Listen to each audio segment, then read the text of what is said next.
Muchas gracias. Muy buenos días a todos y a todas. Bueno, valga una primera aclaración.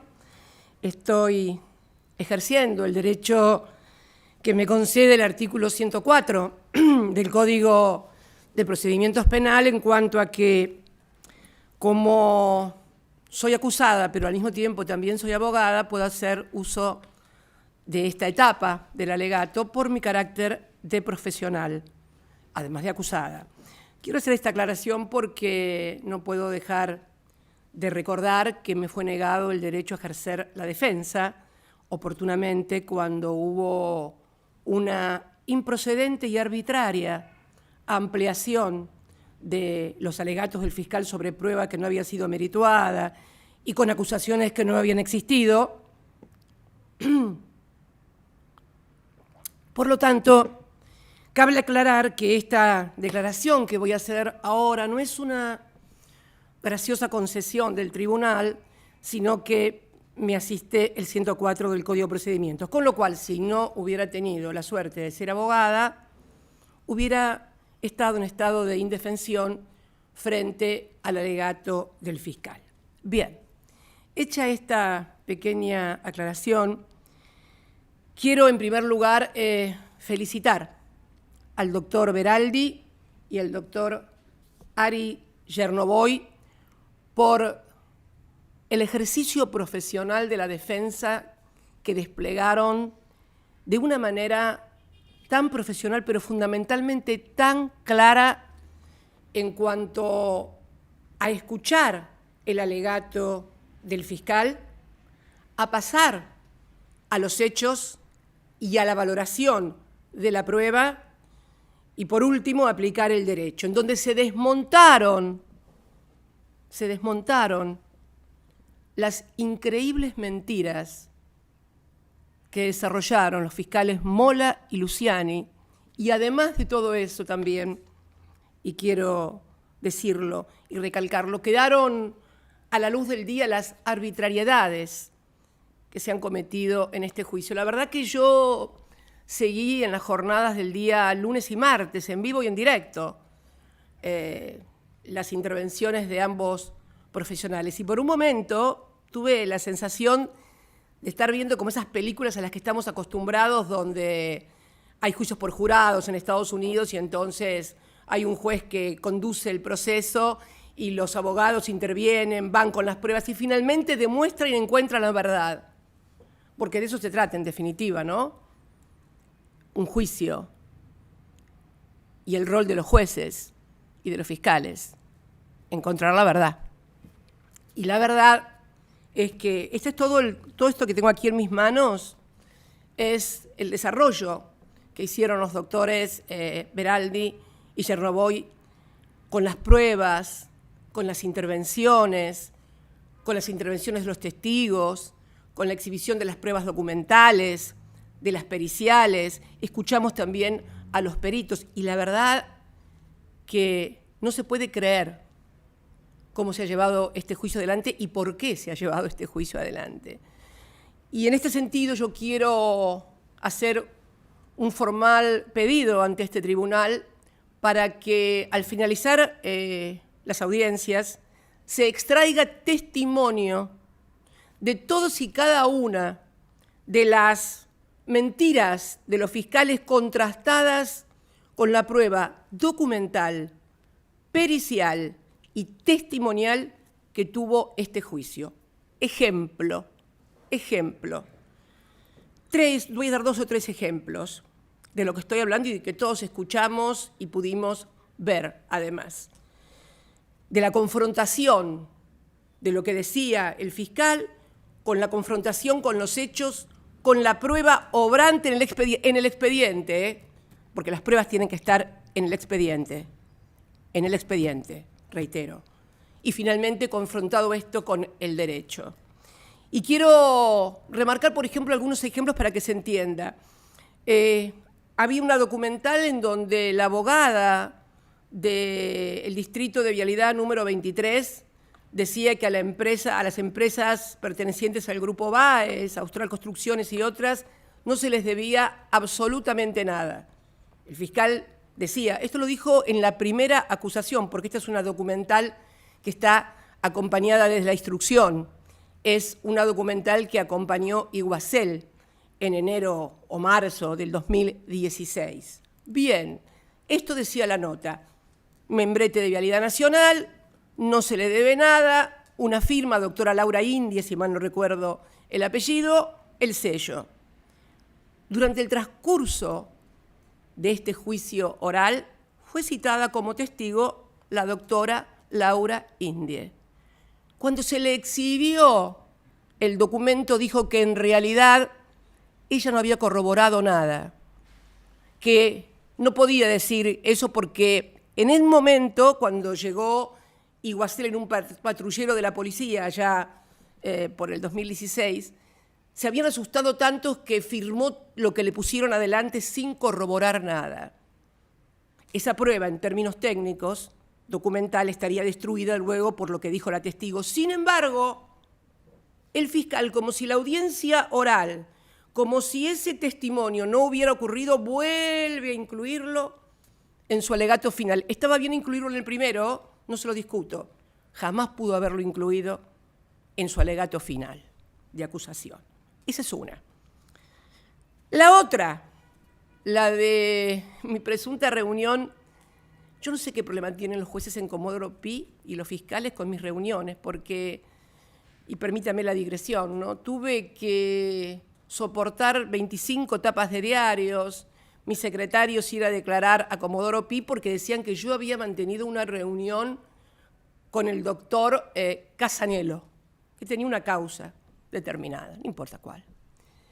Bueno, luego de años de esto, se comprobó que los testigos eran falsos, falso testimonio. Bueno, nunca tuve una reunión con el doctor Casanello. Bueno, que a la luz de las reuniones que se conocieron después con otro presidente de la Nación y con camaristas de casación, con jueces, en este mismo tribunal, fiscales y jueces juegan en la quinta del presidente Macri y a nadie parece extrañarle. Sin embargo, parece que era muy delictivo que Cristina Fernández de Kirchner se entrevistara con el doctor Casanello en Olivos. No fue, la entrevista no existió, es mentira. La única vez, y lo conocía el doctor Casanello, cuando la Cámara Federal de Instrucción lo obligó a tomarme declaración indagatoria sin que hubiera un solo indicio ni una sola prueba contra mí, y lo obligaron, caso también inédito.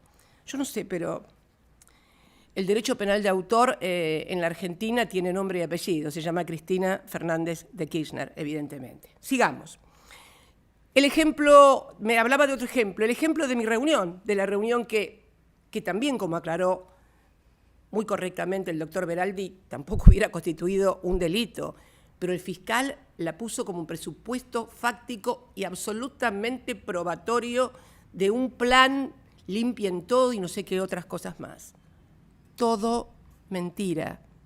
Ese día estaba en un acto, unos actos finales de nuestro gobierno donde inauguramos la planta de uranio enriquecido de la Comisión Nacional de Energía Atómica en Bariloche, provincia de Río Negro. Y la tercera, todos escuchamos, son tres ejemplos que quiero dar, no quiero sobreabundar en esto, pero porque después todo esto que pasó en estas jornadas lo vamos a compendiar, lo voy a subir a mis redes para que no solamente la Argentina, el mundo pueda observar lo que fue este juicio, el mundo pueda observar lo que fue este juicio. Una ventaja la del Zoom, debo reconocerlo, yo que a mí no me gustaba mucho lo del Zoom, una ventaja. Bien, tercer ejemplo, escuchamos al fiscal Luciani en una de sus intervenciones artísticas, grandilocuentes, decir, habían traído una prueba que nunca se había discutido, que era el teléfono del exsecretario de Obras Públicas, señor López, que lo habían traído del juicio en el cual lo habían condenado por los 9 millones de dólares. Bueno, ¿qué nos dijo el fiscal Luciani en un ejercicio histriónico, que había estado durante meses mirando las 9.000 fojas de llamadas del teléfono, que habían controlado 26.000 llamadas y que entonces habían encontrado las 4 llamadas que demostraban la familiaridad con que se manejaba el secretario de Obras Públicas y el señor Báez y... Bueno, se le había pasado por alto más de 400 llamadas del señor Caputo, el hermano de la vida del expresidente Macri, a quien también, como lo demostré en la última... Bueno, esa intervención, me acuerdo, no fue tomada porque no me habían dado el derecho a defenderme, pero hermano de la vida, y donde intervenía y pedía redeterminaciones de precios, y denotaba una familiaridad que ninguno de los que estamos en este juicio hemos tenido ni entre nosotros ni con nadie. Se le pasó. O la del empresario Carlos Gutiérrez. Ambos, vale aclarar, en el caso del señor Caputo todos sabemos su pertenencia política. Es uno también de los visitantes asiduos en Los Abrojos, la misma quinta en la cual un señor juez integrante de este tribunal, el fiscal, juegan al fútbol. Pero bueno, estos 3 ejemplos demuestran las mentiras en las que incurrió. Y la verdad que estamos, creo yo, ante un claro caso de prevaricato, porque no solamente los jueces tienen la obligación de buscar la verdad, sino también todos los auxiliares de la justicia y, por supuesto, el Ministerio Público Fiscal. Por eso voy a pedir se extraigan testimonios de todos y cada uno de los hechos donde,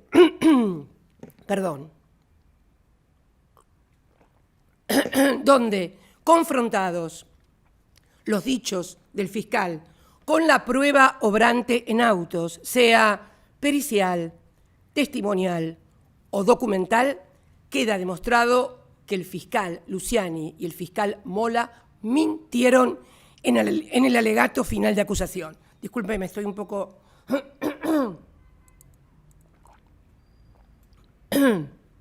Y reitero, vamos a subir a la red todas las audiencias en donde tanto el doctor Beraldi como el doctor Chernoboy pudieron demostrar claramente, bueno, lo que han sido las mentiras, las calumnias y las difamaciones.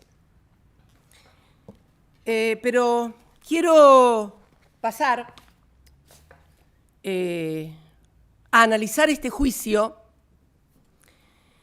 desde una perspectiva que no solamente es lo penal, sino el ordenamiento jurídico, porque todos somos abogados, ustedes son todos penalistas, yo no soy penalista, pero todos sabemos cómo debe funcionar, el ordenamiento jurídico. Antes de decidir si vamos a ser abogados penalistas, comercialistas, civilistas, etcétera, todos quienes hemos ido a la Facultad de Derecho hemos pasado por una materia que se llama Introducción al Derecho.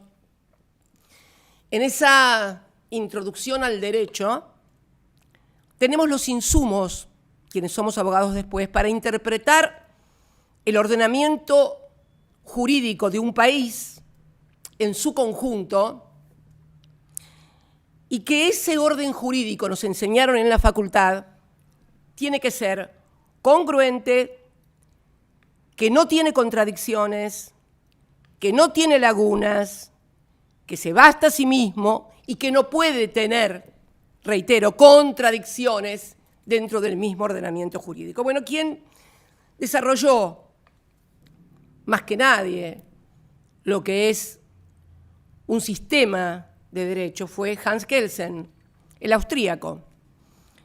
Hans Kelsen fue un jurista muy importante del siglo XX, luego emigró a los Estados Unidos cuando vino el nazismo porque era de origen judío y obviamente, y tenía razón, temía por lo que podía pasar. Hans Kelsen, en él abrevamos todos los estudiantes de Derecho. ¿Por qué? Porque es el que nos da los insumos básicos para que un abogado pueda entender qué es el derecho, cómo funciona, qué es el ordenamiento jurídico, la interpretación de las leyes, los principios generales del derecho y la jerarquía de las normas. La jerarquía de las normas no es una cuestión menor. La famosa pirámide de Kelsen. ¿Qué es la pirámide de Kelsen? Kelsen construye la idea del derecho positivo y dice que es una en la cúspide de la pirámide está no hay nada más importante que la Constitución y los tratados internacionales de derechos humanos. Esta es la cúspide de la pirámide kelseniana.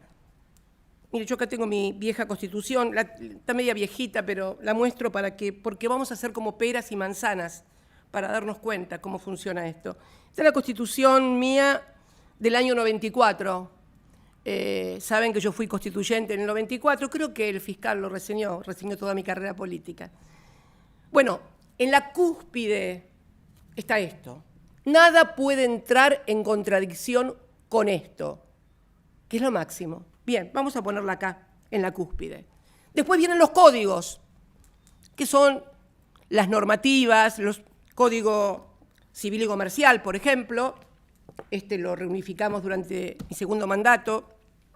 El Código Penal, vamos a ponerlo de este lado, porque este rige las relaciones privadas, comerciales, civiles, pero entre el mundo de los privados. Vamos a poner de este lado el Código Penal, que es un subsistema del derecho público argentino, y el derecho administrativo, que todavía no tiene código, una deuda que tenemos los distintos gobiernos con el mundo del derecho y de la codificación argentina. Debemos tener un código de procedimientos administrativos.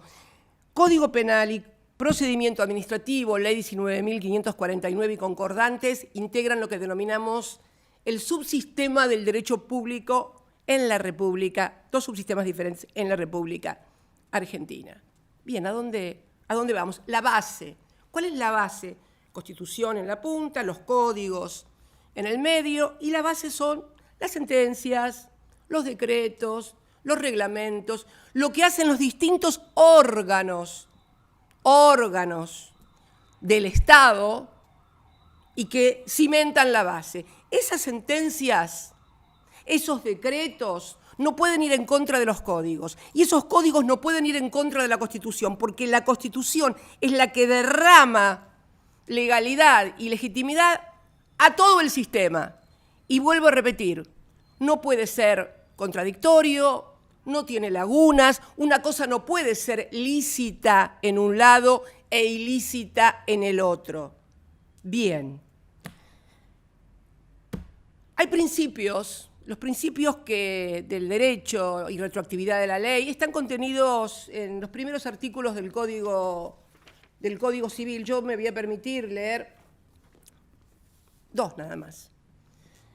Interpretación.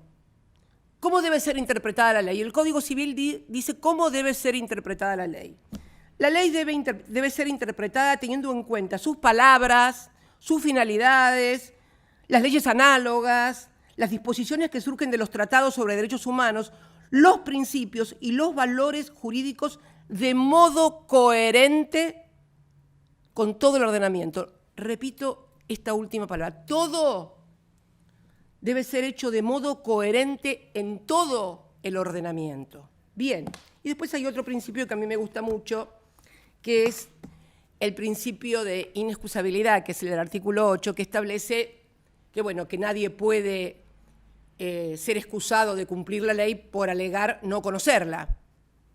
O sea, me gustaría yo creo que el único ámbito donde no se alega expresamente, pero sí se hace tácitamente y se desconocen las leyes, es precisamente en el Poder Judicial. Pero bien, este principio de inexcusabilidad que se le aplica a rajatabla a todos los ciudadanos, ningún ciudadano puede decir, no, yo no sabía eso, no lo cumplí. Bueno, esto tiene una excepción precisamente en donde no debiera tenerla, y refleja también un poco el nivel de crisis sistémica en el que estamos. Esta es una interpretación sistémica.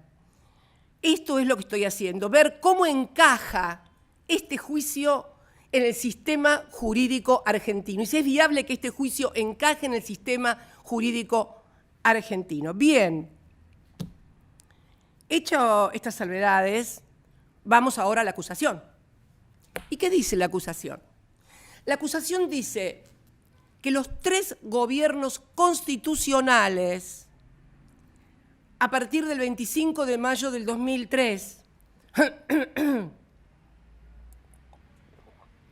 el que encabezó quien fuera mi compañero, presidente Néstor Kirchner, a partir del 25 de mayo del 2003, el que encabecé a partir del 10 de diciembre del 2007, y el tercero, cuando fui reelecta en el 2011, a partir del 10 de diciembre del 2011 hasta el 2015, bueno, Luciani Mola, el Ministerio Público Fiscal, dice que fueron 3 asociaciones ilícitas y marca el inicio de la primera el 25 de mayo del 2003, que finaliza el 10 de diciembre del 2015.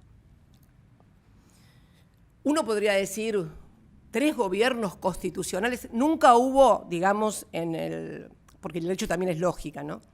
Nunca hubo en la vida política argentina, sobre todo a partir de la ley Sáenz Peña, ningún gobierno, ninguna fuerza política que tuviera 3 periodos consecutivos de gobierno.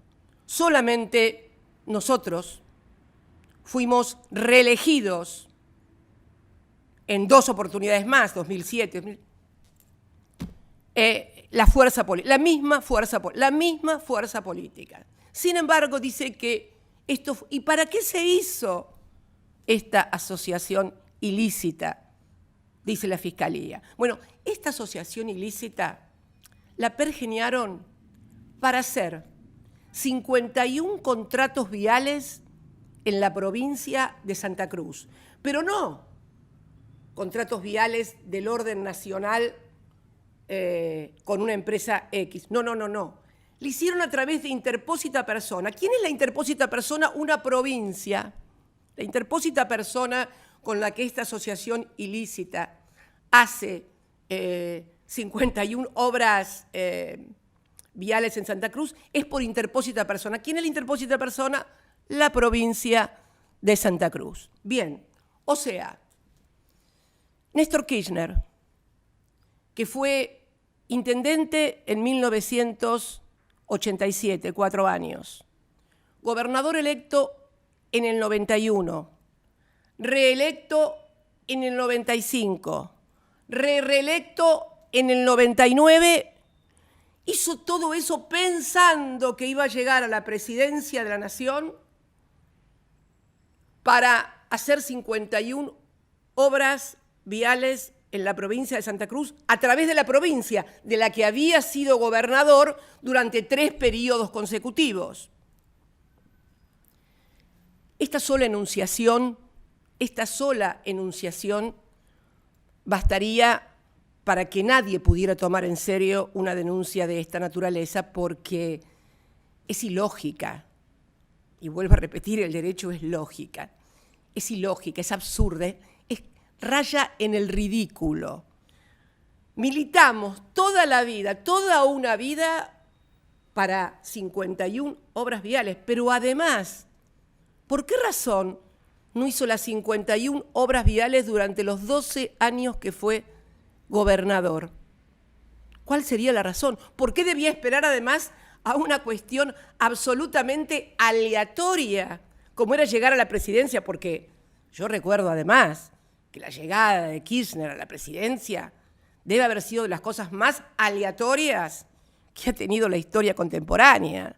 Yo diría, y para entenderlo de aleatoria, llegó a presidente de chiripa, en medio de una crisis monumental de la República Argentina, donde se dividieron las fuerzas políticas y donde hasta una semana antes, o menos todavía, no se sabía si entraba en la segunda vuelta, porque se decía que en la segunda vuelta entraba otro candidato de derecha.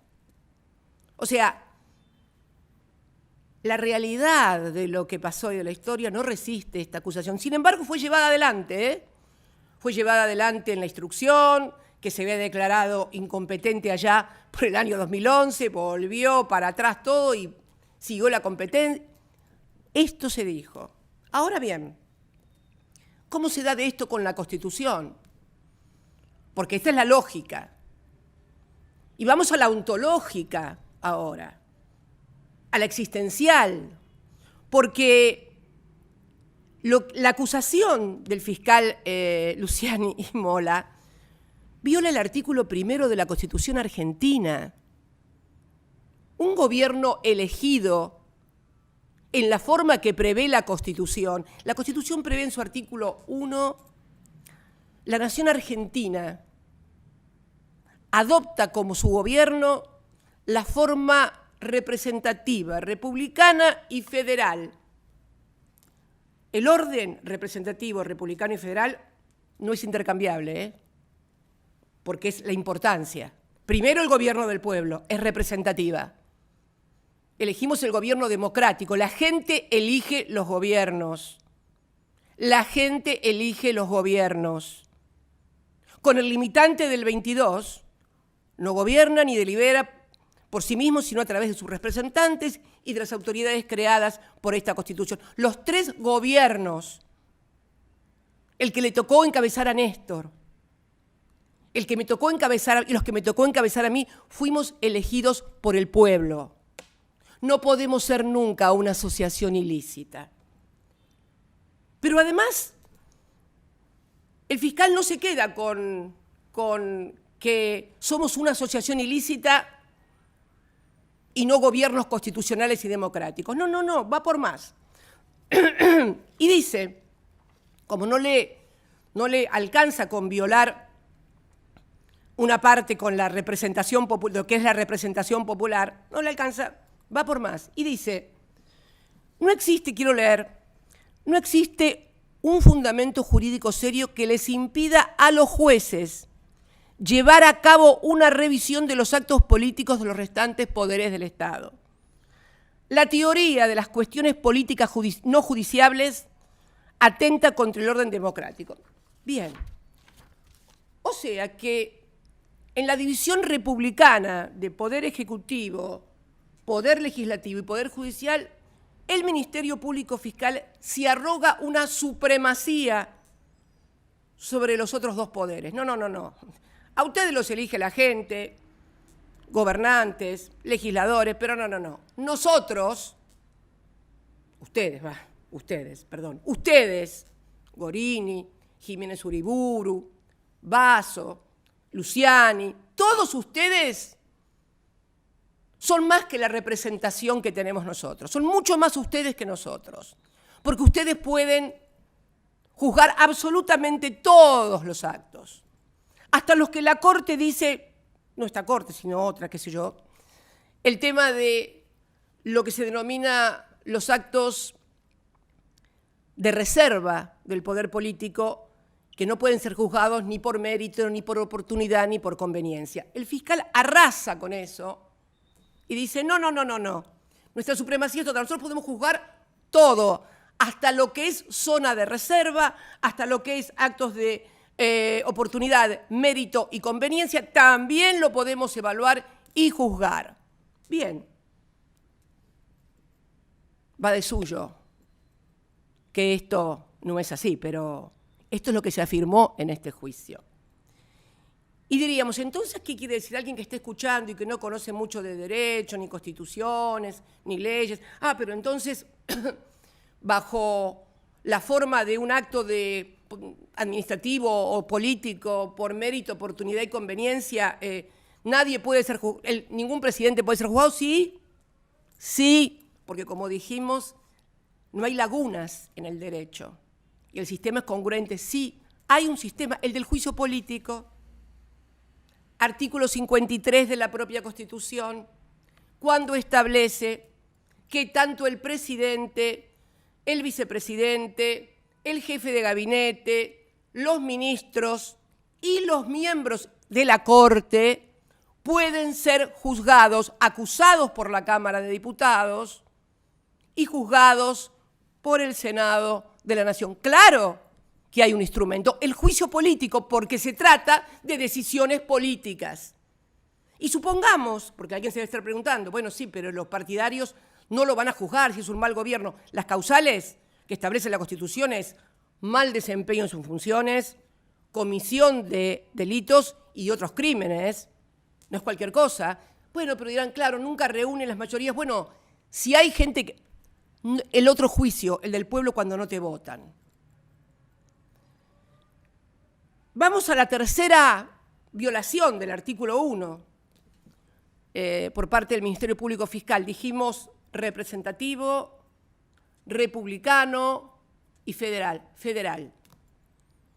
Estas obras, estas 51 contratos, son contratos donde se licitó y se hizo todo en la provincia de Santa Cruz, con leyes de presupuestos de Santa Cruz, con los organismos de control de la provincia de Santa Cruz, con un gobernador, con ministros, con tribunales de cuentas.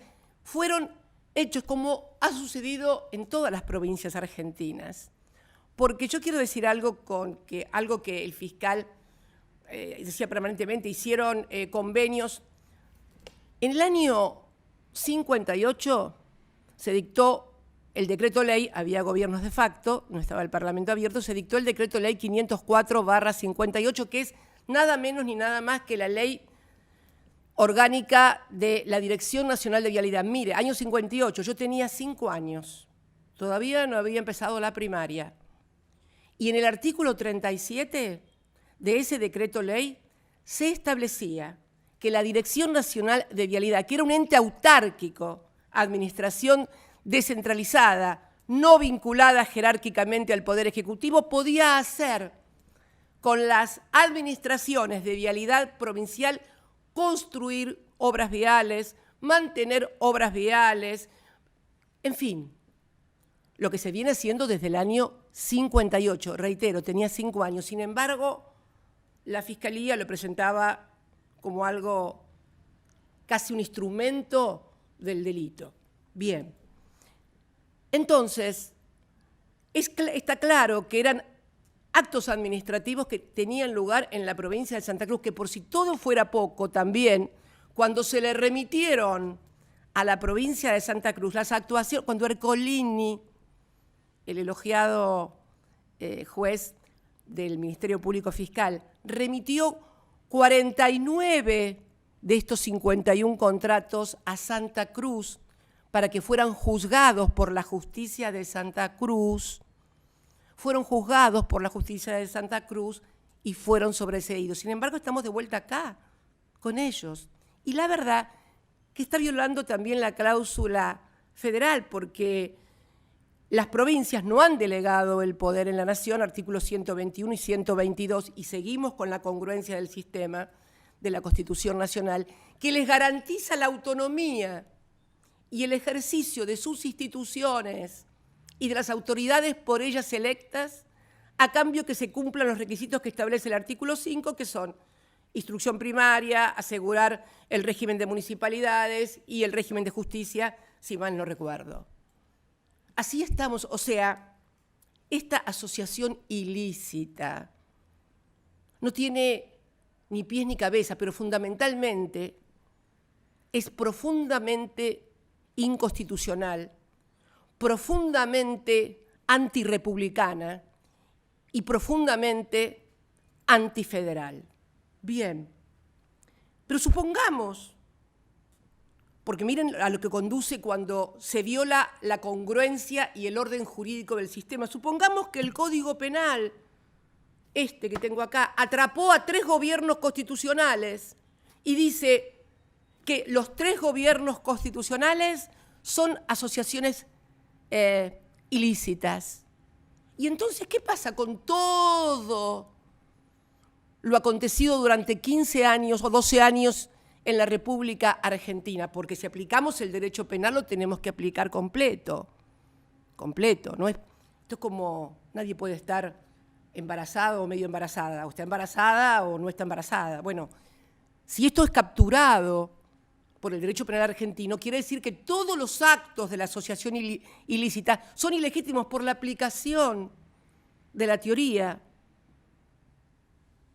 principio del derecho penal, los frutos del árbol envenenado. Es más, llegaríamos al ridículo que el fiscal Luciani no podría estar en esta causa porque no es fiscal, se lo firmé yo, la jefa de la asociación ilícita. ¿Se da cuenta? ¿Se dan cuenta todos y todas a dónde vamos cuando agarramos de los pelos y retorcemos códigos, leyes y borramos con el codo lo que escribimos con la mano y viceversa?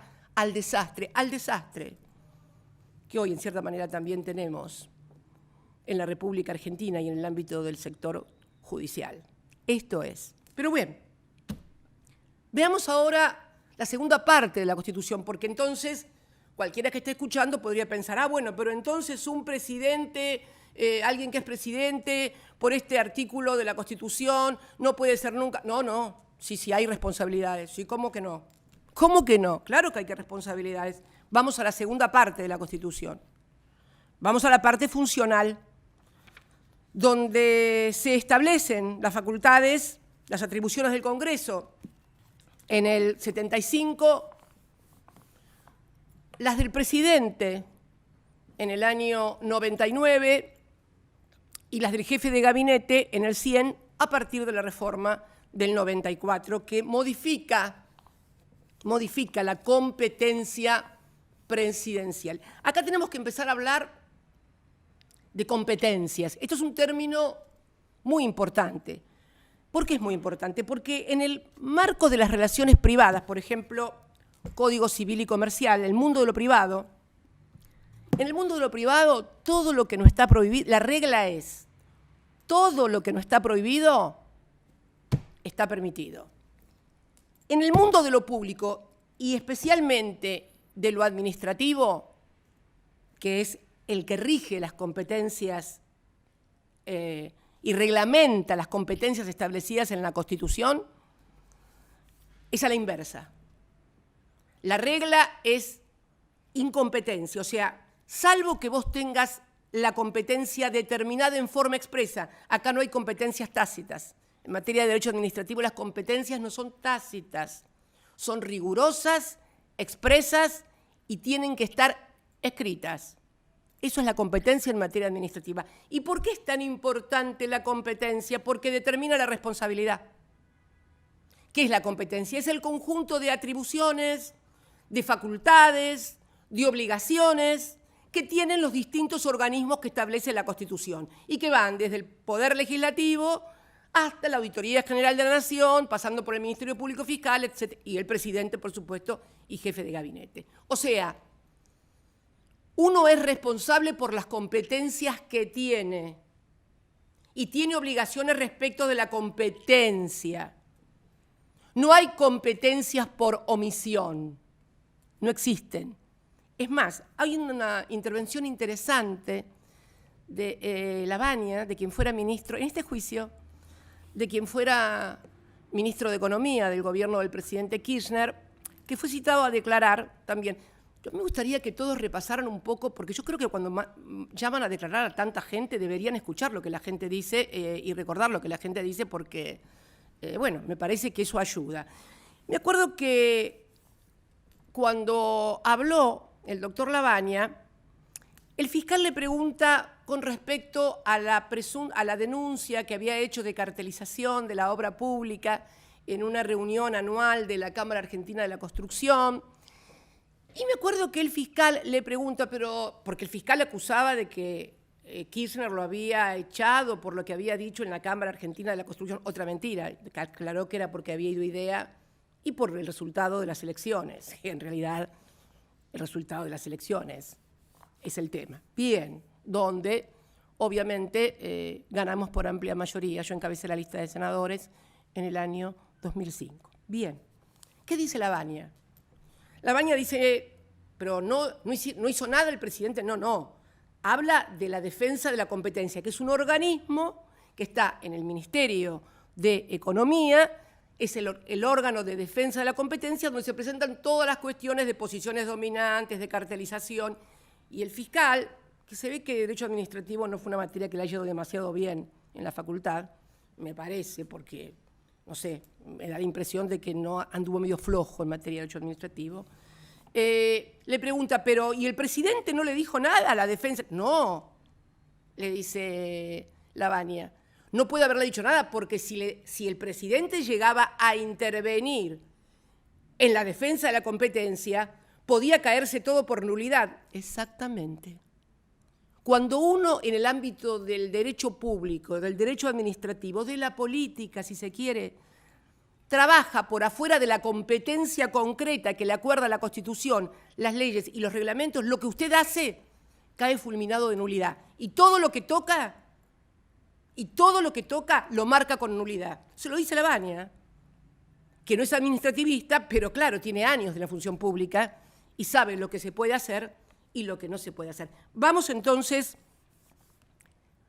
a las competencias, que son las que determinan, vuelvo a decir, la responsabilidad. Bien, se discutió mucho en este juicio oral, que si el presupuesto, que quién era el que hacía el presupuesto. Bueno, eso son parte también de las cosas que van a ir en los puntos de testimonio que yo quiero decir, porque el fiscal dijo cosas que no tenían ni pies ni cabezas y se comprobó cómo se hace un presupuesto, que ningún diputado ni legislador es presionado, etcétera, etcétera. ¿Y qué fija? Cuando uno ve el cúmulo de competencias, por supuesto el que más competencias tiene es el Poder Legislativo, que es donde está la representación del pueblo y de las provincias. 32 incisos forman el pliego que despliega, valga la redundancia, el artículo 75 como competencias del Parlamento argentino.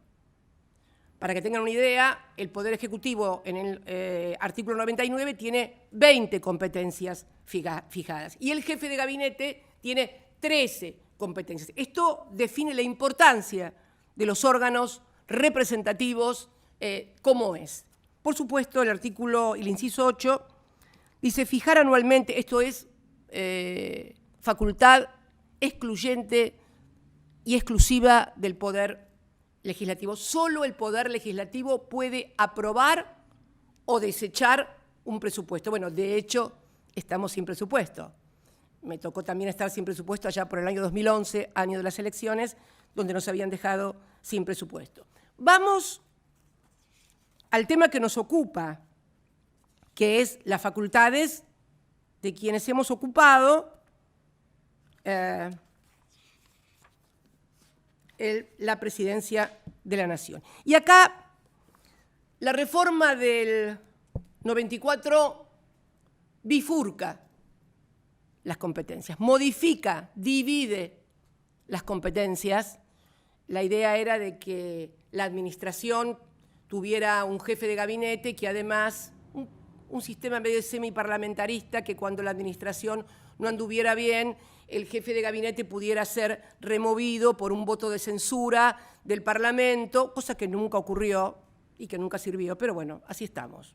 Hay muchas cosas de esta Constitución del 94 que realmente, y si me permiten la digresión, yo sé que esto va a traer polémica, pero si me dan a elegir entre esta, en la que yo participé, y la del 53 que hizo Juan Bautista Alberdi, me quedo con la de Alberdi. Nos daba más resultados. Bien.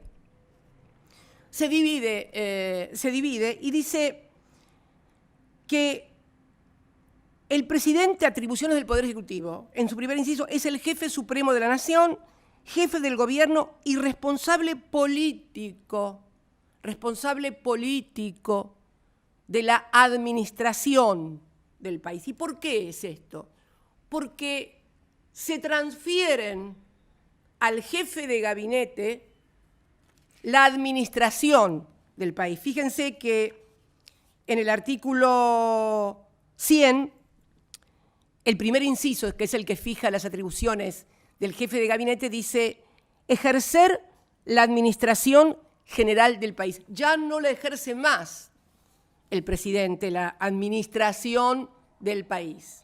La administración del país pasa a ser ejercida por la jefatura de gabinete. ¿Y qué hace? ¿Y cuál es la única persona que tiene supervisión el presidente? ¿Sobre qué funcionario? ¿Saben sobre cuál? Sobre el jefe de gabinete. Inciso 10. Supervisa el ejercicio de la facultad del jefe de gabinete de ministros respecto de la recaudación de las rentas de la nación y de su inversión con arreglo a la ley o presupuesto de gastos nacionales. Supervisa únicamente al jefe de gabinete. ¿Por qué? Porque el jefe de gabinete pasa a ser el responsable de la recaudación de los impuestos de la nación y de la ejecución del presupuesto y de enviar el presupuesto al Congreso Nacional. Es el que también tiene que presentar los decretos de necesidad y urgencia a la Nación. Hablando de decretos de necesidad y urgencia, la Fiscalía puso como pruebas de los delitos decretos de necesidad y urgencia aprobados por el Parlamento. Yo quiero decirles que todos los, y acá sí empieza a regir la 19.549, que es la Ley de Procedimientos Administrativos, todos los actos emanados de un órgano constitucional se presumen legítimos, son todos legítimos, hasta que alguien o los retrotrae, que puede ser el propio poder que lo emitió, o es demandado, en el caso del Poder Ejecutivo, ante el contencioso administrativo. Porque el que determina la validez o nulidad de los actos es el contencioso administrativo, no es el penal. Con lo cual, tampoco es cierto que todos puedan... No. Si hay alguien que tiene una facultad y ejerce, un presidente, y es demandado ante el contencioso administrativo, y el contencioso administrativo hace lugar, el acto queda sin validez. Ahora, lo que no puede haber son actos que nunca nadie declaró inválidos ser reputados como plataforma fáctica de un delito. No puede ser, no es ni lógica ni ontológicamente posible, no es ni en razón ni en existencia posible esto. Y esto es lo que estamos discutiendo en este juicio. Están discutiendo decretos de necesidad y urgencia que fueron aprobados por el Parlamento. Es más, hay un decreto de necesidad y urgencia que creo que es el 400, que era sobre modificar los beneficiarios o la distribución de los subsidios del fondo del fideicomiso del gasoil, que fue después modificado por Macri en el 18 y que fue tomado como antecedente. O sea, esto estamos discutiendo acá. Por eso digo que este juicio no tiene andamiaje constitucional, es un disparate lo que estamos discutiendo aquí. ¿Qué quiero decir con actos administrativos? Los actos administrativos se presumen legítimos. Nadie declaró inválido ninguna licitación, que no lo podrían haber declarado inválido porque eran licitaciones efectuadas en la provincia de Santa Cruz por aquello que dijimos del federalismo. Han traído de los pelos a un juicio, porque a la que tenían que traer de los pelos al juicio era a mí. Y para traerme de los pelos a mí, a este juicio, trajeron de los pelos a la Constitución, al Código Penal, al Código Civil, a la Ley de Procedimiento Administrativo, a la jurisprudencia, a la lógica, a todo. Yo quiero que se entienda esto, porque realmente es un disparate. Esto no ayuda, esto complica a un país, lo torna poco serio, lo torna casi al borde del ridículo. Todo esto va a estar en la plataforma donde vamos a explicar todo esto que ha pasado. Pero veamos, ¿siempre actúa así la justicia en este país con respecto a un presidente? No. ¿Siempre actúa la justicia con respecto a un presidente como se está actuando respecto a mí? No. Vamos a ir a un ejemplo muy cercano. Y vinculado, yo creo que vinculado con la llegada de Néstor Kirchner al gobierno. Yo estoy absoluta, esto es una evaluación de carácter estrictamente político, entiéndase, que él compartía conmigo y que muchos de nuestros compañeros comparten. Yo creo que el análisis en general. Yo creo que la llegada de Néstor Kirchner al gobierno tuvo que ver con la profunda crisis que vivió nuestro país en el año 2001. Yo era senadora, está en el currículum que el fiscal Luciani enunció tan histriónicamente. Yo era legisladora acá. Fue la vez que la Argentina parecía que volaba por los aires.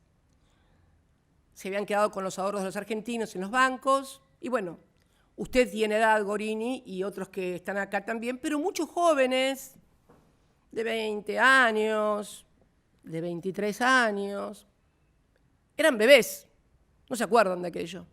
Yo sí me acuerdo. Yo estaba sentada en el recinto, estaba sentada el día 19 de diciembre en el recinto, cuando entra un senador, creo que era el senador Yoma, si mal no recuerdo, y dice, están, y emplea un término que no lo voy a utilizar ahora porque es feito, están a palos a las madres en la Plaza de Mayo. De la Rúa era presidente, hubo una gran conmoción, la gente estaba en la calle, y el día 19, a la noche, a las 22 horas, ingresa acá al Senado, esta es una copia, el dictado del decreto 1678 del 19 de diciembre del 2001, firma de la Rúa, decreto mensaje 1679, Cristian Gabriel Colombo, jefe de gabinete, recordamos todas las figuras, ¿no? Las responsabilidades, etcétera, etcétera, etcétera. Cristian Gabriel Colombo, Ramón Bautista Metre, ministro del Interior. ¿Y en qué era este decreto? Era este, acá está la primera parte, decreta. Artículo primero, declárase el estado de sitio en todo el territorio de la Nación Argentina por el plazo de 30 días. Dese cuenta el Honorable Congreso, en el Congreso ya había entrado en recesión, obviamente habían terminado las ordinarias el 10 de diciembre, con lo cual, haciendo uso de un derecho constitucional, como es el 23, artículo 23, el doctor de la Rúa firma el decreto de necesidad y urgencia declarando el estado de sitio en todo el territorio nacional por grave conmoción interna. La gente estaba en las calles y estaba enojada. Muy, pero muy enojada. Jóvenes no se deben acordar de esto, ni se lo deben haber contado porque siempre los padres tendemos a, ¿para qué vamos a amargar a la gente? ¿Qué dice el artículo 23? Usted lo debe conocer, doctor Gorini. En caso de conmoción interior o de ataque exterior que pongan en peligro el ejercicio de esta Constitución y de las autoridades creadas por ella, se declarará en estado de sitio la provincia o territorio en donde exista la perturbación del orden, quedando suspensas allí las garantías constitucionales. Vamos, ¿no? Vamos viendo, ¿no? O sea, se puede decretar la suspensión de las garantías constitucionales. ¿Qué significa? Y que te pueden meter preso, que sin juicio, que te pueden allanar la casa, sin orden judicial, se suspenden las garantías. Bueno, yo diría que respecto de Cristina Kirchner, yo vivo en estado de sitio permanente, porque mis garantías constitucionales están todas suspendidas, aparentemente del 10 de diciembre del año 2015. Bien, pero ¿qué pasa cuando un presidente firma, porque esta facultad también está en el 75 del Parlamento, pero eso es cuando el Parlamento está en sesión, en ordinarias. ¿Qué pasa cuando un presidente asume la responsabilidad de suspender las garantías constitucionales y firmar el estado de sitio? Su poder, dice, pero durante esta suspensión no podrá el presidente de la República condenar por sí ni aplicar penas. No puede, obviamente, no puede ser juez, eso está claro. No puede ni juzgar ni aplicar penas, no puede ser un juez.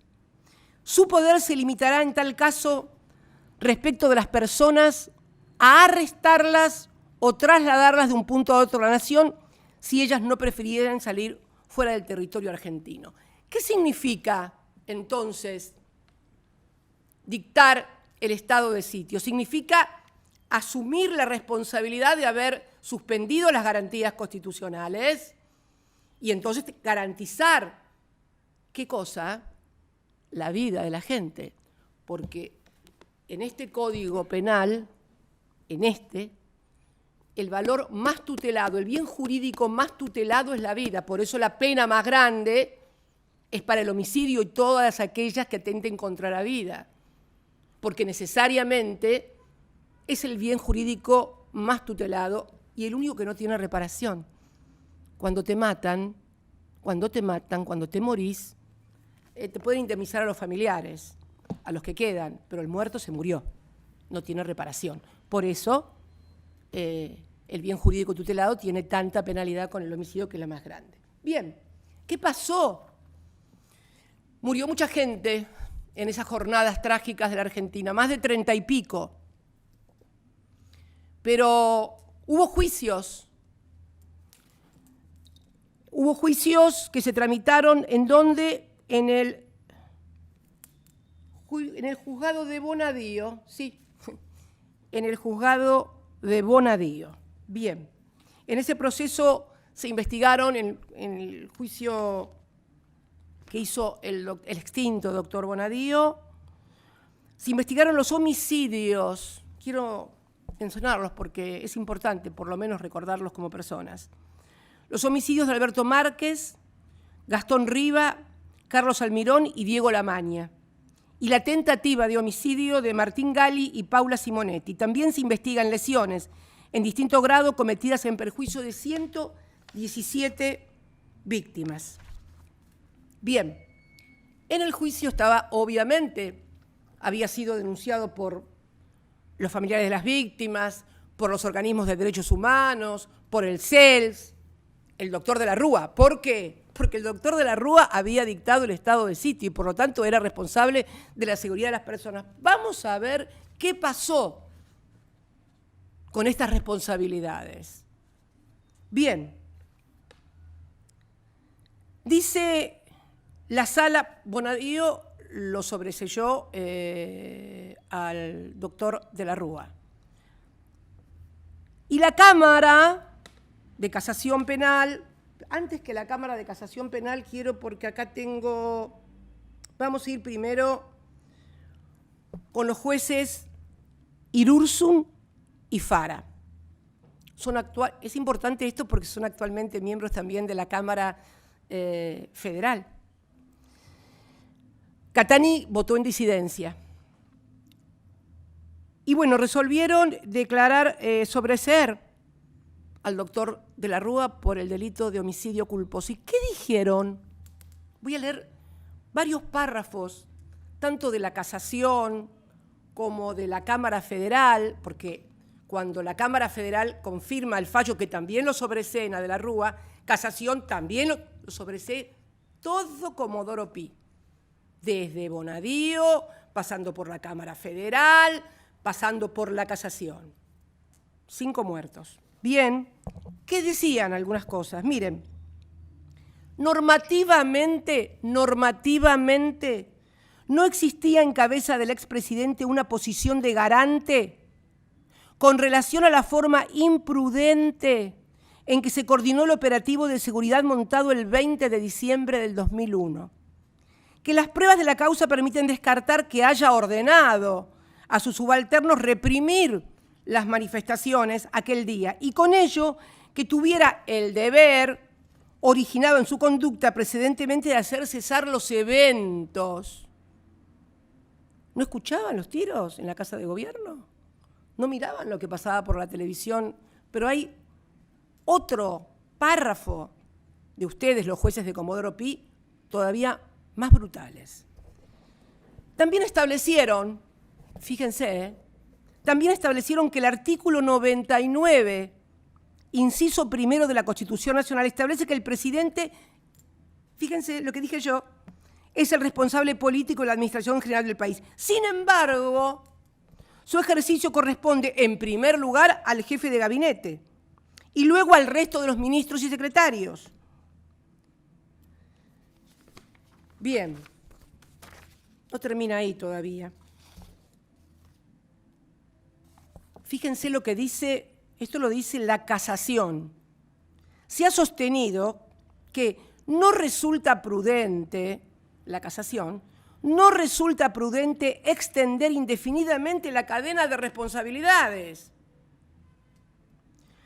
avanzando sin limitación de ninguna naturaleza en las estructuras jerárquicas y de esta forma incorporando al elenco de imputados a todo aquel que en alguna forma u otra hubiera contado con facultades para influir en el esquema de toma de decisiones.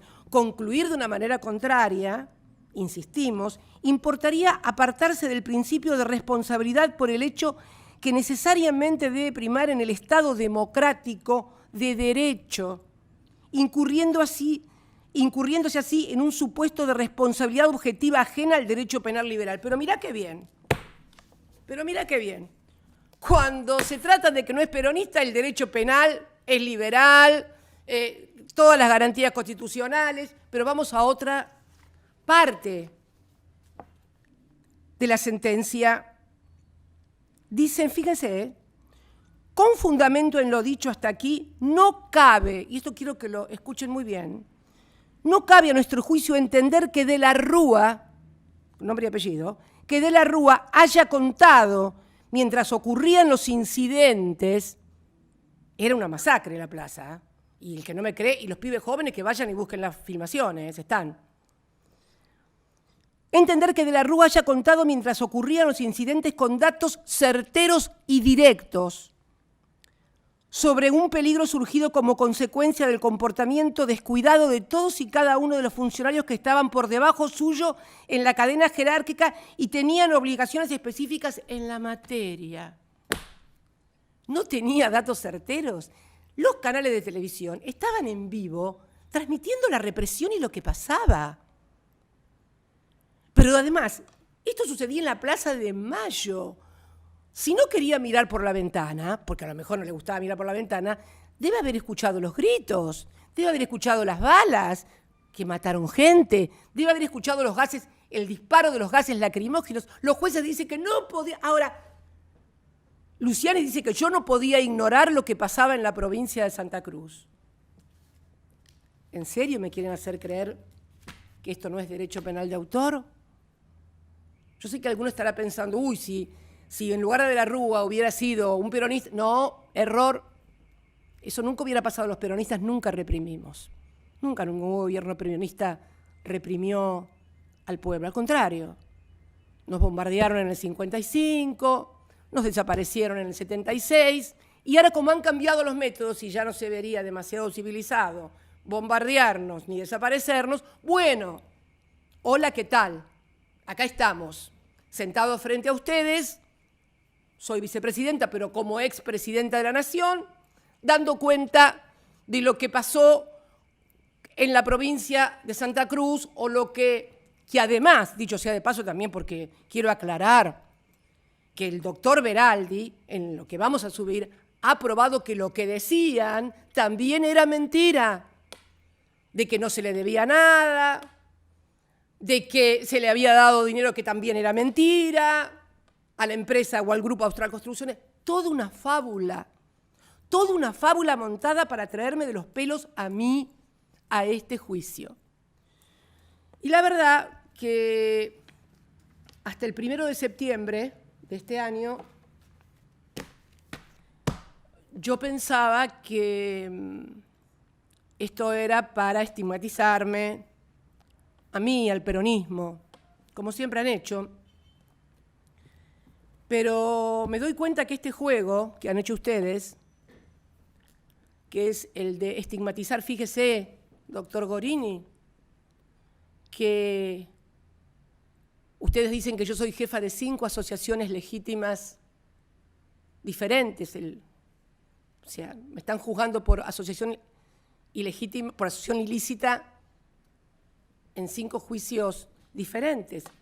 Dijeron además que yo había hecho un memorándum con Irán para ocultar o para encubrir a los autores del atentado de la AMIA. Yo siempre pienso, un pibe, una piba, qué sé yo, un pibe judío, una piba judía que escucha que la presidenta de su país hizo un acuerdo con Irán para encubrir el atentado. Ese pibe de 20 años, de 22 años, ¿qué sabe que yo en el año 90, en los años 90, fui la única legisladora de este bendito país que, como integrante de la Comisión de Seguimiento de la Investigación de los Atentados de la Embajada y de la AMIA, denuncié lo que era un juicio amañado de encubrimiento, que finalmente los que encubrían no estaban ahí en Comodoro Pi también. ¿Se acuerda de su colega, el doctor Galeano? Se acordará el Ministerio Público Fiscal y sus dos colegas, Barbachi y Mullen. Y resulta que fui la única que no firmaba, que no suscribía las mentiras que se escribían en los informes, que además fueron, sí, ahí guiados y engañados. Ahí sí que los legisladores fueron engañados. Más allá de que yo discutía mucho con ellos, pero la verdad es que le creían a Galeano. Bueno, le creían a Galeano, esta es la verdad. No cometieron ningún delito, le creían a Galeano. Y le creían a la policía. Bueno, la única que no les creía, que denunció, que firmó, que dijo que era un blef. Bueno, a esa, cuando llegó a presidenta, que lo único que quería era poder castigar y que por lo tanto se le tomara declaración a los imputados y que la única forma de hacerlo era con un memorándum porque no son extraditables, en su país no lo permite, como otros países, como Brasil, por ejemplo, que no permite la extradición de sus ciudadanos para juicios penales. Soy yo la encubridora de la... Esto lo armaron ustedes también en Comodoro Pi, Bonadío. Todavía anda por ahí el juicio oral, si lo van a hacer, no lo van a hacer, qué sé yo qué van a hacer. ¿Qué es lo que piensan hacer? ¿Saben por qué le digo? Porque yo hasta el 1 de septiembre, reitero, creía, bueno, que era esto, ¿no? Estigmatizarme, proscribirme, denigrarme, difamarme, calumniarme, pero a partir del 1 de septiembre me di cuenta que puede haber otra cosa más atrás de todo esto. Porque de repente es como que desde el ámbito judicial se da licencia social para que cualquiera pueda pensar y hacer cualquier cosa. Y yo no puedo olvidar que este año, este mismo despacho en el que estoy sentada ahora, y en este mismo lugar donde estoy sentada ahora y que estaba comiendo con el diputado Kirchner, el senador Parrilli y la senadora Anabel Frances, fue destruido literalmente durante más de 40 minutos de apedreada sin que nadie, ninguna fuerza de seguridad de la República Argentina, ninguna, ni las locales ni las nacionales, impidieran que mi despacho fuera destrozado. Hay una causa en la misma jueza y creo que el mismo fiscal, que ahora tienen a los que intentaron matarme disparando a 15 centímetros de mi cara una pistola. Y unos días después, más tarde, previo a las jornadas de la memoria, el 24 de marzo, aparecieron afiches en toda la ciudad con un cartel de asesina y mi rostro en una foto como las que siempre suelen poner. Son iguales que todas las que pone Clarín. Siempre aparezco fea, mala, enojada, horrible. Todo parte de una campaña. Y decía 35.000, porque claro, tenía que tener 5.000 más que los 30.000. Y asociada además a la vacuna y a la pandemia. El juez local, el juez nacional, que lo voy a mencionar, 5 meses tuvo la causa y se negó sistemáticamente a los pedidos del fiscal de la causa que pidió la indagatoria de las personas que había individualizado como que podían tener responsabilidad en el haber encargado los afiches y en el haberlos pegado. 5 meses y no hizo nada. Ahora se declaró incompetente, ni bien me presenté como querellante. Debo rescatar la labor del fiscal. La verdad que también sería injusto meter a todos o a todas en la misma bolsa. Hay gente, pero cada vez menos, o por lo menos cada vez se nota menos. Y la verdad que cuando el fiscal Luciani terminó su alegato tan histriónicamente ese día, con pantalla partida, eso no es responsabilidad de él, claro, ¿no? Pero con pantalla partida y la puerta de mi casa. Fíjese que la única puerta que se conoce en la República Argentina es la de Juncal y Uruguay. No sé cuántos presidentes, exministros, la única casa que se conoce es la de Juncal y Uruguay. Ahí mismito donde me quisieron pegar el tiro. Ahí mismito. Ese día el fiscal terminaba su histriónico alegato y sabemos ahora por las noticias que aparecen todos los días en los medios de comunicación, con los mensajes que intercambiaban quienes forman parte de la banda, de la banda de autores materiales, lo tengo clarísimo eso. Nadie puede pensar que esa banda planificó, ideó la autoría intelectual de lo que me hicieron. Pero la verdad, bueno, el intercambio de esos dos jóvenes, cuando terminó el fiscal Luciano, dijo, se les acabó la joda, ahora van a tener... Y esto quiero que se entienda, esto es crear un clima también, en el que se ha contribuido. Cuando hablaban de las 3 toneladas, no eran 3 toneladas de prueba, se vio en el juicio que no había 3 toneladas de prueba. Lo que sí hay en la vida de los argentinos, y especialmente en la mía, son 30 toneladas de tapas de Clarín, no 3 toneladas, 30 toneladas deben ser, de tapas de Clarín, de La Nación y de algunas otras revistas semanales, en donde se va creando y se va estigmatizando a una persona que no por casualidad tampoco es mujer, porque la verdad que también mi condición de mujer ayuda. Yo lo escuchaba, y si me permiten la digresión, el otro día lo escuchaba al doctor Veraldi enojarse mucho defendiendo a la perito Adriana Alperovich, porque la verdad que fue muy maltratada, le gritaba el fiscal y no sé por qué le gritaba. Yo le dije, mirá, lo felicité por la defensa que había hecho de ella y le digo, mira Alberto, ¿sabés por qué le gritaba así Luciani? Porque no se llamaba Adrián Alperovich. Porque si hubiera llamado Adrián en lugar de Adriana, seguramente se agarraban a las trompadas o lo agarraban a las trompadas en la puerta del juzgado. Esto es un tema, el de la mujer. Fíjense una cosa, y termino con la digresión. Desde el advenimiento de la democracia, todos los presidentes argentinos, salvo el ingeniero Macri, todos fueron abogados. Alfonsín abogado, Menem abogado, De la Rúa abogado, Rodríguez abogado, Duhalde abogado, Néstor abogado, Alberto abogado, Cristina abogada. ¿A quién fue la única que le hicieron denuncia de que no era abogada? A mí. 3 denuncias, hasta que finalmente el doctor Bonadío culminó con que sí era abogada porque se comprobó con el título que era abogada. Miren, así como vamos mal. La Argentina sí no sale con esta justicia, con este poder judicial, no de ninguna manera, y que terminen con eso de la impunidad. ¿De qué impunidad? ¿Yo impunidad? Tengo 5 causas de asociación ilícita de impunidad. Si quieren mirar por impunidad, miren para otro lado. Porque la verdad, yo me siento muy en estado de indefensión, muy intranquila. Los jueces que me juzgan a mí, ustedes, los que están en la casación, algunos el fiscal, uno de los integrantes de este tribunal, juzgaban al fútbol, son amigos y juegan al fútbol en la quinta de Macri. Otros jugaban al pádel con Macri en Olivos, o lo iban a visitar asiduamente o a Olivos o a la Casa Rosada. Las personas que están detenidas, lo que yo considero el jefe de la banda, de esta banda pequeña, material, su abogado, sus abogados, defensores, eran asesores de un senador de la Nación, alguien que se sienta a 20 o 30 metros mío. Su asesor defiende al que me quiso matar.